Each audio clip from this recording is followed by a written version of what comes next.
Alabama, Georgia in Athens this past Saturday. And again, the game continued to absolutely deliver as it has in years past. Yet again, another instant classic. But this time, a little bit different change of scenery. Alabama in Athens the first time since 2015, 10 years to the date, removed from their 38-10 victory, and that was by a Jake Coker-led team. This is by a Ty Simpson-led team. Saturday night proved a lot of things for the Alabama Crimson Tide. One of those being that whether you like it or not, they're still Bama. And the other thing is that Alabama has a stranglehold on the University of Georgia. But in this episode, we're going to unpack everything from that game. We're going to address Ty Simpson. We're going to address the defense. We're going to address some things that still need to be worked on and corrected and improved. We're going to preview a surprise for this week. An Alabama and a Vanderbilt game ranked. That's something you don't ever hear.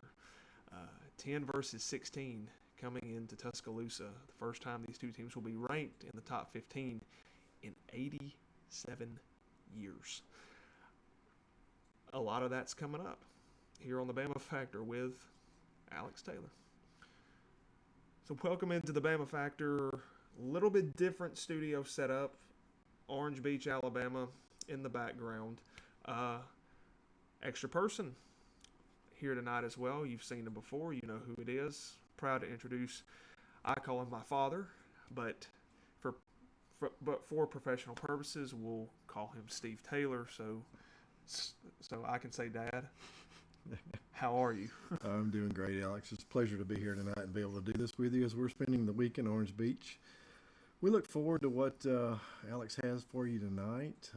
We'll talk about last week a little bit and some of the things that Ty Simpson and our defense did and what we still need to work on.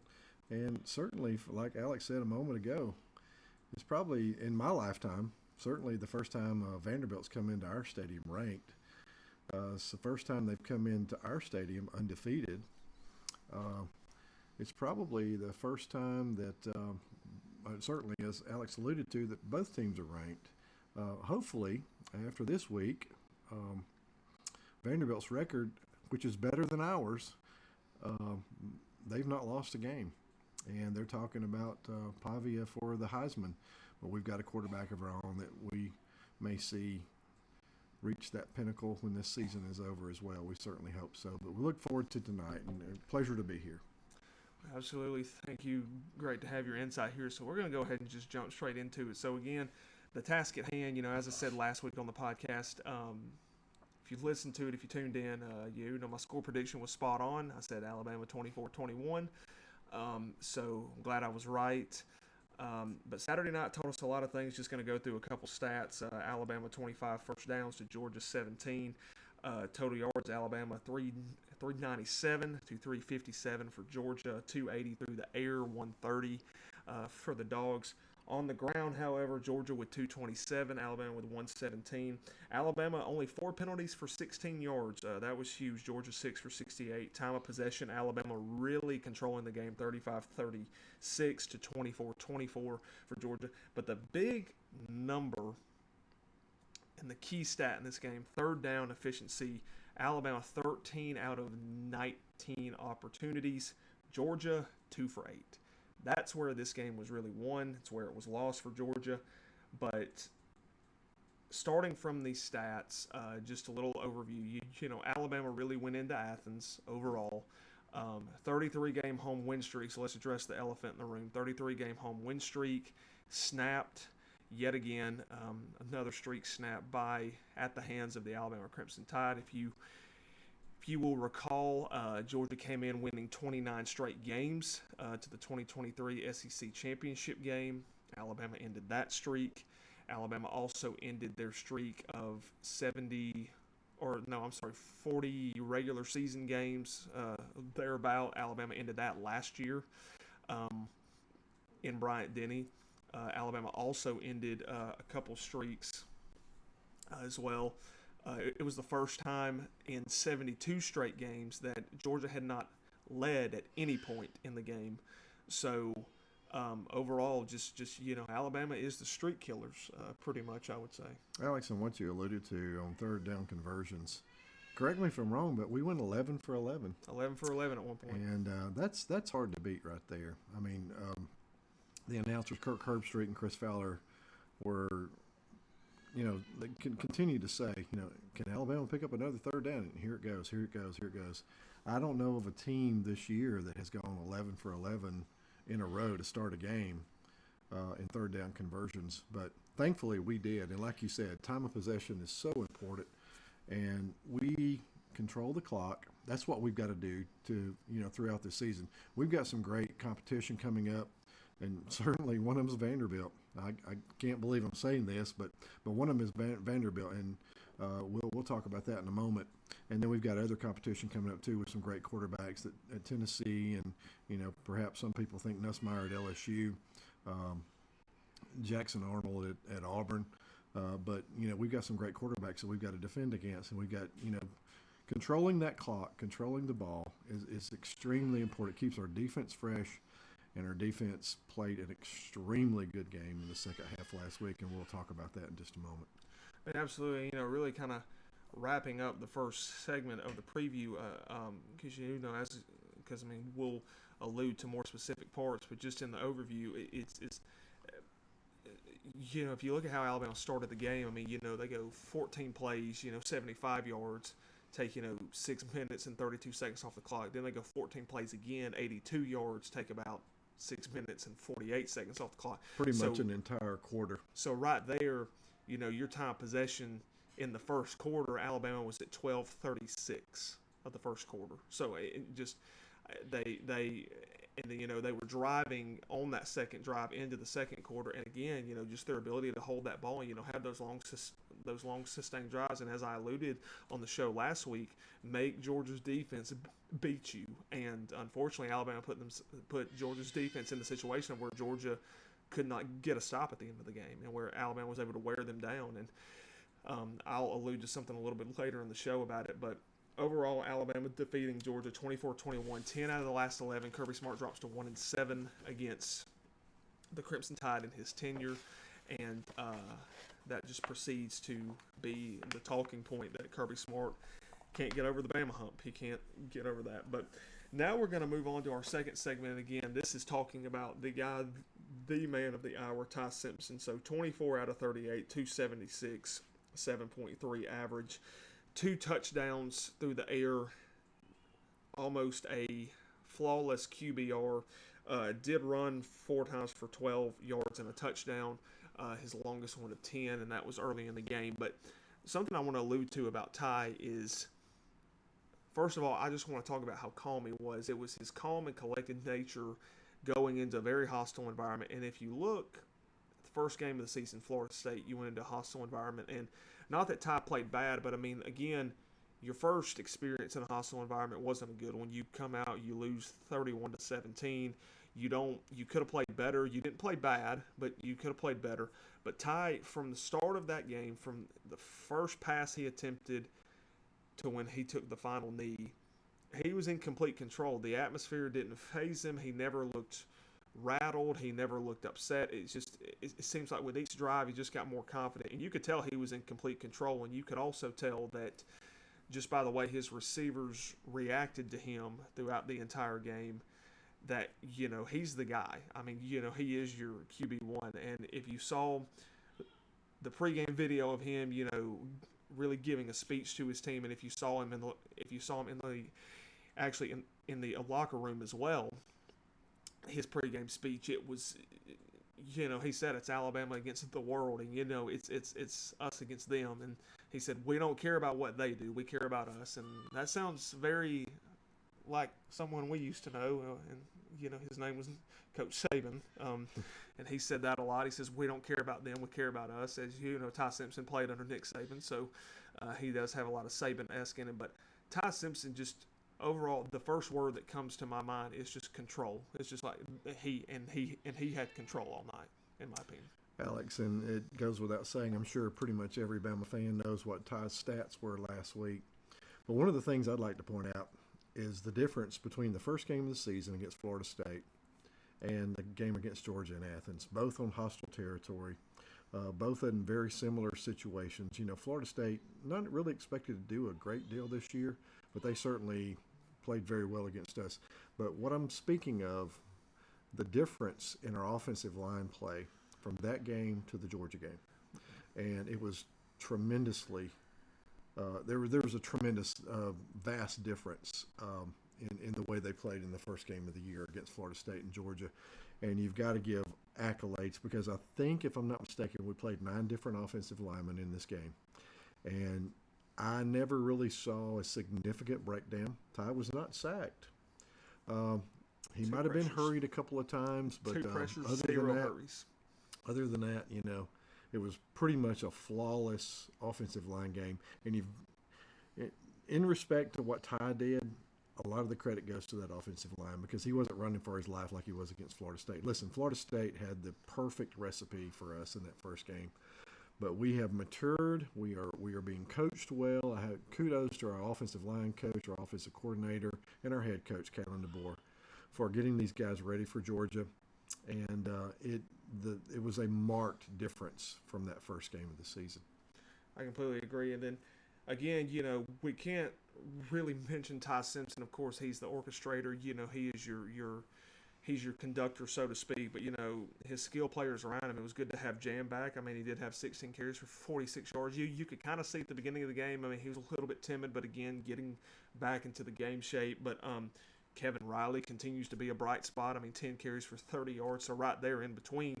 I mean, you know, those two having 26 carries of their own is huge. And, you know, Kevin was also huge in the passing game, too. He caught 2 passes for 37 yards. And you can't really go talking about Ty without, you know, just how he spread it around. I mean, Isaiah Horton, you know, 5 catches, 65 yards.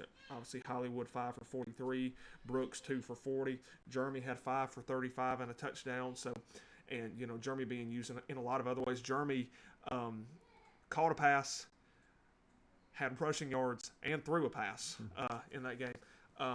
But before we get off of this segment, I just want to mention something real quick, and then we'll move on to our third for time constraint purposes. Play of the game, in my opinion, was Caden Proctor. Nobody saw that play coming. Caden Proctor's listed here, 1 catch, 11 yards. And it wouldn't be an Alabama podcast or talk show if I didn't take a shot at the little brother in the state.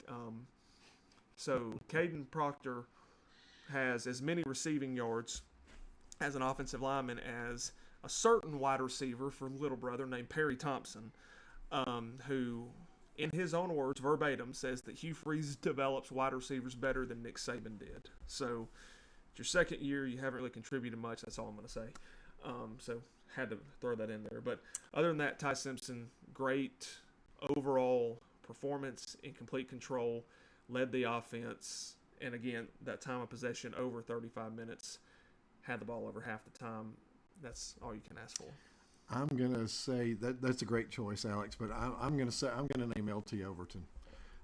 Kirby Smart had a chance to tie this game late in the game, and of course we're going to talk about more of this in a minute, but makes a play on 4th down.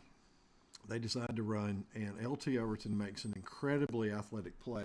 I mean, you got to think, this guy is 6'5", 278 pounds, and moves like he's 6'2", 220 pounds, and makes a play at the end of that drive to shut Georgia out right there, and we take the ball over. And it's like I told Alex during the game. I said 3 first downs and this game's over. I think we ended up with 2 first downs, and because we had that was at the start of the 4th quarter, so we still had a long way to go. Yeah, but there that was a long stopped way to their go. momentum for but sure. That definitely stopped them, and you know, we were able to run out the clock at the end, and that was just spectacular finish to that game, to be able to as Gene Stallings used to call it, his favorite play was taking a knee, and so it was a great end to a great day.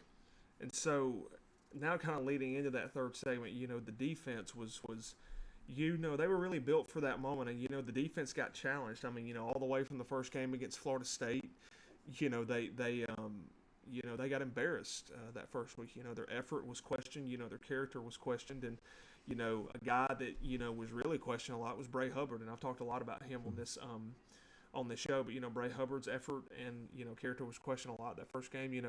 Week 2 just comes back with a vengeance. Week 3 against Wisconsin earns your SEC Player of the Week on the defensive side. 2 interceptions, a lot of tackles. And then last week, just really flying downhill, tackling well, forced a fumble in Georgia territory that we ended up getting a field goal out of, which again proved to be the turning point in the game, proved to be the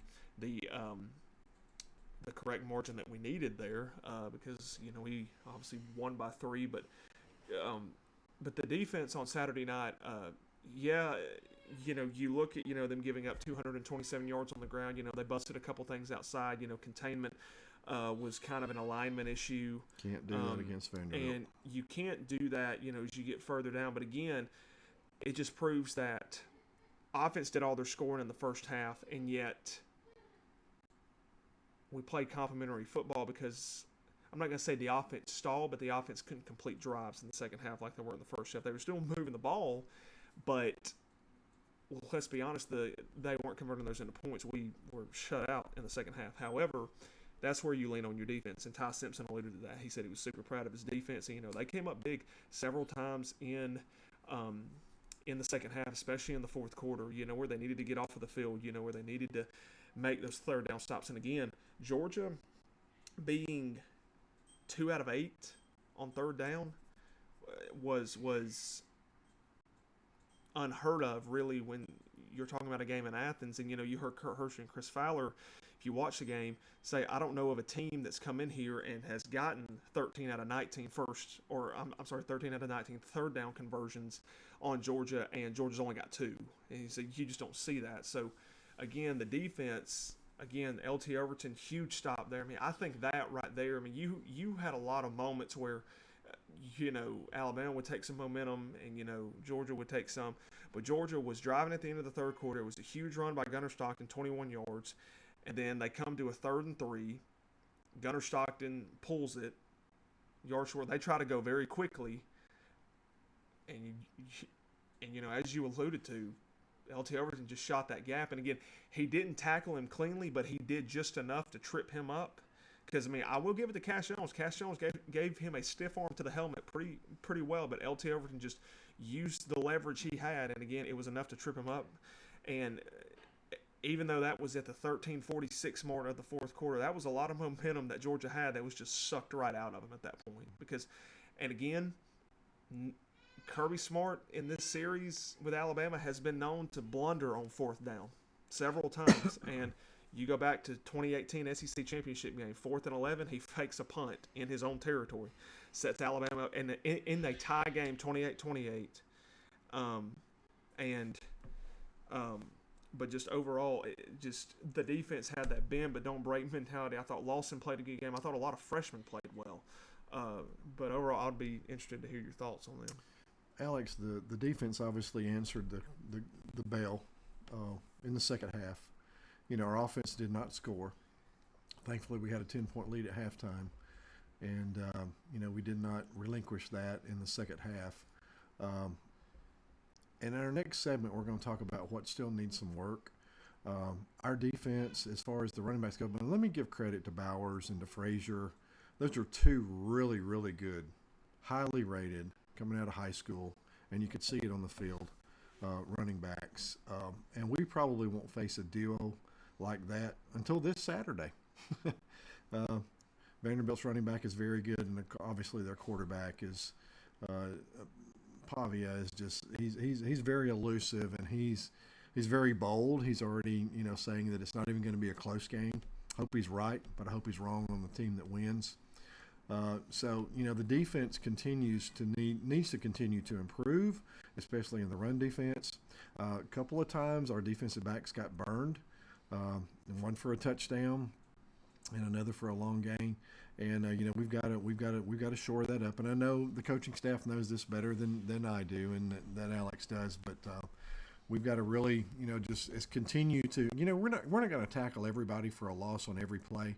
We're not going to break up every pass. We're not going to intercept every pass. But our defense still needs some work. And, certainly this week, we've got a very elusive quarterback coming into Bryant-Denny. And, we're going to need to corral him. We're going to need to get pressure on the edges. We're going to need to get containment on the edges. We're going to need to have a spy because Pavia is just like, if we'll talk a few years back, a little guy from Texas A&M that, shredded us a couple of times. And, we don't want to see that happen again because, Diego did it to us last year. So he certainly got our attention, especially with his comments this week. And, we'll see what our defense does this Saturday. Well, I think the defense has really answered the bell because, again, after week one, character was questioned, effort was questioned, and, then you come out the following week, and again, even though it's ULM, you shut out any team in a Power 4 group of 5. It doesn't matter who it is. You're shutting out a Division I opponent, and then you come out, you play Wisconsin, and you still kind of carry that over. And again, that the big question for Alabama was in the Kalen DeBoer era so far, 2-5 on the road. It was, can they perform well on the road? And again, even towards the end of the Nick Saban era, we were having trouble on the road. And, we weren't playing that well on the road. So, again, it was, can we exercise that type of defense? And, again, Kalen DeBoer alluded to, we've got to have if adversity hits us on the road or adversity hits us in any game, we've got to have the bend, don't break mentality. Like, we've got to hit back. Like, we can't fold like we did against Florida State. And, again, the Florida State game is just still an anomaly to me. And, I'm not going to talk about it at all, hardly. But well, now it's the second most thing talked about this season for Alabama. So, but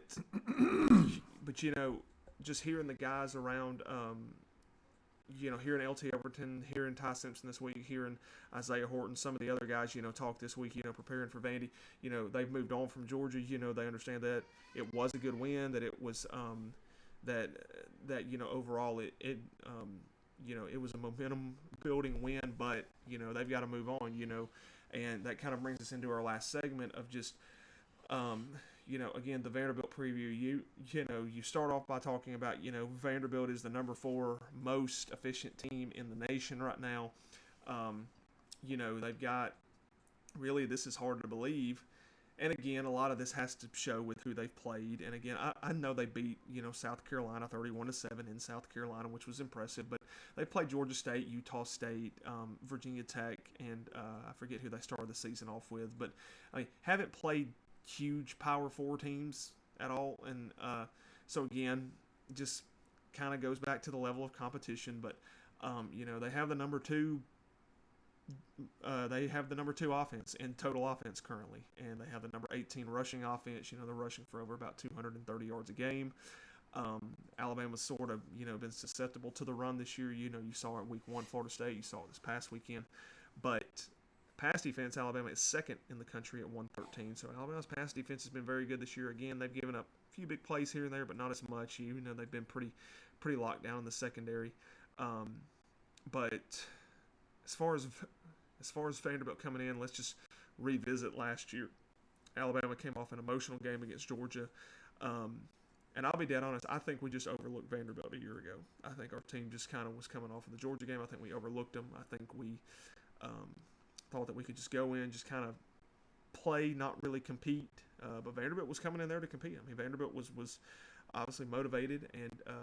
But here's the big thing, and I think here's what separates this team this year from the team last year.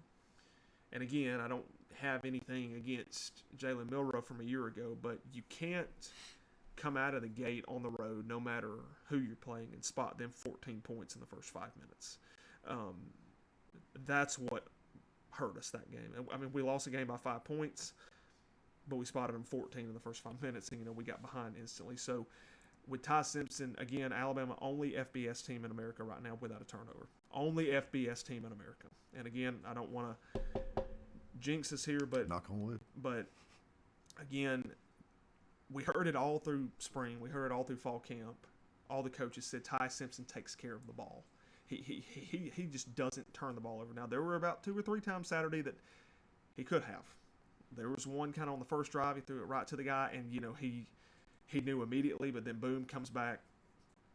6 straight third down conversions after that. He's just, and again, he corrects himself. And I think if he throws his first interception, it's not going to hurt him. I think he moves on very quickly. Again, he wasn't rattled, and I don't think he's a guy that rattles. But, I mean, we have a QB that takes care of the football. We're playing more complimentary football. I think our wide receiver core is even better. I mean, I think if you look at what Jeremy's been doing this year, Ryan's starting to find himself again after his injury. You've got Isaiah Horton, who played huge on the road. You've got, obviously, you've got Brooks. You've got Scott. Our tight ends are playing huge. I mean, Josh Huevis had a couple of catches. Caleb Edwards had a couple catches. So you're looking at guys out of the backfield. And if you look at Kevin Riley out of the backfield in the screen game, I mean, you can really utilize him and jam. But overall, I think from an offensive standpoint, going against Vanderbilt, Vanderbilt does have a pretty good defense, but again, level of competition. But again, Vanderbilt last year found a way to really kind of stop our offense for a while. They created, 3 turnovers. But the biggest thing going into this game, 2 things that I have about kind of the preview before we get to the predictions, is the first thing, and you alluded to it earlier, is that mobile quarterbacks have kind of given us fits the last couple of years. We've got to contain Pavia. We can't allow him to run. And again, Stockton was sort of that way too. Stockton only took off a couple times, but when he tried to, they were contained. He broke one big run of, 21 yards kind of late in the game. But again, not over pursuing, taking good angles. And I know we have the capability to do that. But then, so that's the first thing, just containing, because they rushed for over 200 yards on us a year ago. And again, that's what won the game for them, really. But it's keeping everything in front of us. And the second thing is Vanderbilt time of possession a year ago. And I just want to remind everybody this. Vanderbilt time of possession a year ago, 43:05 of 60 minutes in the game. We had the ball for a little over 16 minutes and lost. We can't do that. We can't do that with Vanderbilt. And Alex, it's so wild that we sit here in Orange Beach, Alabama, with the ocean in our background, and we're talking about a really formidable opponent. Not Tennessee, not LSU, not Auburn, not Georgia. We're talking Vanderbilt. Okay, and it's amazing. But you know what? Clark Lee, you've got to give him credit. He's a great coach. Obviously, to be able to do what he's done with Vanderbilt. Went to a bowl game last year. They're 5-0 right now. Like Alex alluded to earlier, the 4th most efficient offense in the country. It's unbelievable that that we're sitting here giving all these accolades to Vanderbilt. Now, is it time for the big guy to step up? You better believe it. And we've got to go out there and handle business this weekend. We cannot allow Vanderbilt to possess the ball for 43 minutes like they did last year. We had the ball less than 17 minutes. Now, we had an electric quarterback that could turn a game in an instant. But unfortunately, when the clock ran out, we lost. And so, there's the revenge factor. Now, I'm going to tell you, from playing sports myself, revenge lasts for about the first 3 or 4 minutes of a game. Your motivation, your hype lasts for about the first 3 or 4 minutes of the game. And then athleticisms and playmakers and people, doing what their assignments are, take control. And that's what we've got to do. We've got to go out there because I dare say there may be 1 or 2 5-stars on Vanderbilt's team. I'm not sure on their roster. But I'm going to tell you, Pavia plays like one. The running back plays like one. Their offensive line plays like several. And so we've got to go out there and we've got to handle business. And, if we just think, and I know we've got enough motivation left over from last year's loss and from the loss of our first game this year to be able to prove to people that, look, we do belong in the top 10. I'm not satisfied at number 10, but for now I'll take it. Where we want to be at number 1, that's at the end of the season, not now. And so we've got to go and we've got to handle our assignments. We've got to play good assignment football. We've got to be really, really motivated and disciplined on defense, not to let Diego Pavia do what he does best, and that's break teams' hearts. I mean, look, last week they were almost in a deadlock with Utah State, and then I told Alex before halftime, I said they'll end up winning this game by 17 points. I think they won it by 20. They won by 20. They won by 20.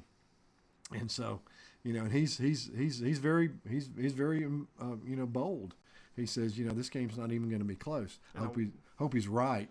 And I want to add something else to that he's already said as well. He said that he's never been to Tuscaloosa, but he said coming to Tuscaloosa will be a good, fun time. Well, he may be coming to Tuscaloosa, but leaving Tuscaloosa shouldn't be a good time for him. But again, I think other keys to this is that, again, he's never been in Tuscaloosa. He's never played in Bryant-Denny Stadium. He's gonna get what he asked for. Honestly, I mean, like he's he's gonna get what he asked for. Coming into Bryant-Denny, it's gonna be loud, and making that hard on him. He's gonna see that. And again, I know this sort of gives me the feel of, and again, I'm not comparing him to this guy, but this gives me the feel of Kyler Murray 2018 before we played them in the Orange Bowl. All we heard was how bad Kyler Murray and that offense was going to destroy our defense, about how much they were going to run all over us, about this. And Christian Miller, a really good outside linebacker for Alabama in the Saban era, said that, they heard that all week. And he said they just kept that in the back of their mind, but they prepared like they always did. And then, obviously, if you remember that game, anybody that was watching that game, Alabama jumped out 28-0 on Oklahoma on your Heisman Trophy winner in Kyler Murray. Kyler Murray didn't have, 50 yards passing in the first half. We had sacked him, 3 or 4 times, just pressured him, just really made their offense one-dimensional. These guys on the defense, like LT Overton, like Deontay Lawson, like guys who experienced this loss a year ago, they're sick and tired of hearing about it. And, they're sick and tired of hearing about, how Vanderbilt's, 5-0 and how it's this. Well, I just want to remind somebody before we jump to the prediction, because we're short on time. But the last time Vanderbilt was undefeated when they played Alabama was 2017 in Nashville. And I seem to remember a certain offensive lineman, after they won their game the previous week, said, "Alabama, you're next." Mm-hmm. And Jalen Hurts, our QB at the time, technically, he responded and he said, technically, we are the next team on their schedule, so technically he's right. Well, trash talking Alabama at that point went extremely wrong, because Alabama proceeded to win 59-0. And so the only thing I'll say is that, do I think Pavia is a good quarterback? Yes. Do I think he has athletic ability? Yes. Do I think Clark Lee is a coach and will have the guys prepared? And, we'll probably throw some things at Alabama. Absolutely. I mean, Kirby Smart threw some things at us. Every team's going to throw, everything they can at Alabama. As it says, as that old saying goes, you come at the king, you best not miss. So, and some people have, thrown everything they can at the king, and they hadn't missed. But for Vanderbilt to do it 2 years in a row to Alabama, I just don't see it. I think this team has enough motivation from what happened in week 1, using what they did this week, and still winning, but still winning on the road, hostile environment, getting the chance to come back home, and getting the chance to, again, 1-0 every week. I've got it on here. Our team says it each week. So, again, the only thing I'll say to Pavia is that be careful what you wish for. And, I know he's a competitor. He's a good player, and I know that he's going to come in there to compete. I know he's not going to back down from anything. But, at the end of the game, I in the words of Kobe Bryant, and I'll change the quote just a tad, I want Pavia to regret the day he ever picked up a football. And I think our defense is prepared. I think our offense is prepared. So I think Ty can come out and really do fairly well. Get the receivers involved, establish the run game. That offensive line needs to continue to dominate. Time of possession is key this game. Do what you did last game. Again, I think Grubb's going to have that game plan. Again, keep building off Ty each and every week. We're relatively healthy on the offensive side now. We did have some injuries on the defensive side. Quay is out for a while, but, guys like Johan Pierre are stepping up. Justin Hill is stepping up. We got a lot of young guys who are stepping into that position. But for me right now, I think, Alabama and Vanderbilt, college game day of all things, I would have never imagined that would have been a thing between the two of them. But 2:30, Bryant-Denny Stadium. I know it's going to be rocking. Ranked matchup, like I said, first time in 87 years. I just think and again, I'm not even going to take the success from the Georgia game. I'm going to take what we're going to do. I think Alabama can win this game. Currently, FanDuel and the Vegas odds are 10.5. Alabama start out at 13.5. Josh Pate, shout out to one of my favorite ones. His model says, he drops it to Alabama 9.5. He said, the Vanderbilt keeps it close. But I think Alabama can win this game outright. If it's a close game, it's a close game because, again, Vanderbilt's undefeated for a reason. But my prediction, I'm going to go Alabama 35. I will go Vanderbilt 21. It's almost identical to mine, Alex. Now, one of the things we've not talked about, Vanderbilt gave up 35 points last week to Utah State. Their defense is suspect, okay? And we've got a very good quarterback, very good wide receiving core, a great offensive line, good tight end play, and good running backs. I do believe that we will score 35. I'm going to give Vanderbilt 3 more points than Alex did, 35-24. That's what I see in the end, and maybe their 24th point comes late in the game. I think we should probably be up 35-17, hopefully midway through the fourth quarter, and perhaps Vanderbilt gets another score. That's what the spread is. The spread's between 9.5, 10.5 points. And it's easy for me to pick that number. But I honestly believe that regardless of what Diego Pavia does Saturday, I think we're going to contain him. I think we're not going to stop him. I mean, no one's going to do that. And that's the reason they're the 4th-ranked offensive efficiency team in America. But we're going to slow him down, and we're going to play at our pace. And proven by what we did last week versus the first game of the year against Florida State, we control that clock. And if we do that Saturday, the best defense for a great offense is to keep them off the field. Okay, so and we've got the quarterback to do that. Ty is just doing a phenomenal job this year, and we just look forward to how this game plays out, and then we'll move on, from here. But my prediction is 35-24. Well, you've heard it here first, 35-21 and 35-24. And again, should be a good college football Saturday. A lot of good matchups coming Saturday again. And as the season continues to go on, now we're into October. First month of the season's already come and gone. So now we're headed into October, Frighttober, for some of these. So here's where you start to see your contenders emerge. And, this is where, teams start to separate themselves and where teams really start to do gut checks and really start to, find who their players are, really find who their studs are. But overall, just, great week for Alabama. And again, they have another test this week. And, the schedule doesn't get any easier from here on out. Alabama has a very big test on the road against a good Missouri team that has the week off. This week, has a very good tailback in Hardy. Then you've got to come back home. You play Tennessee. You've got to go on the road to South Carolina. You get a week off. Then you got LSU coming to town. You got Oklahoma coming to town. You got Auburn at the end of the year.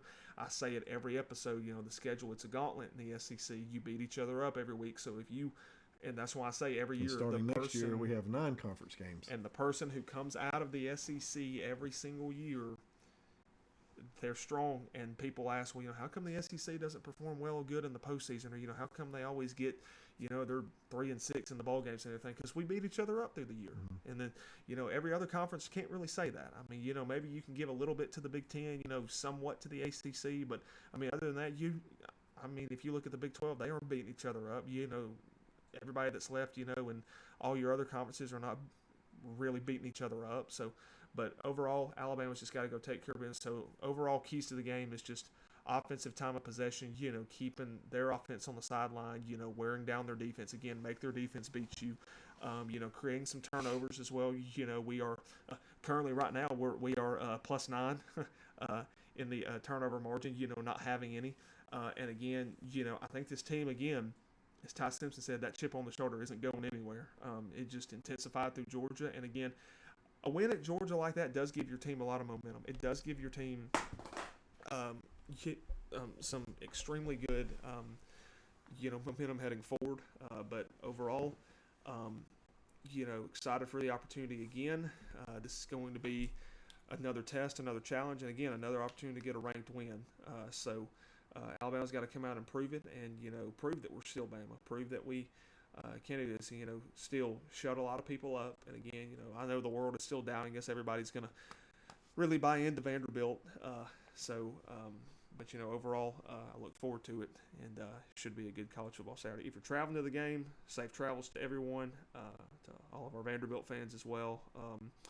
And hope you have a great college football Saturday. Have a great rest of your week. Roll Tide. Good night, and God bless.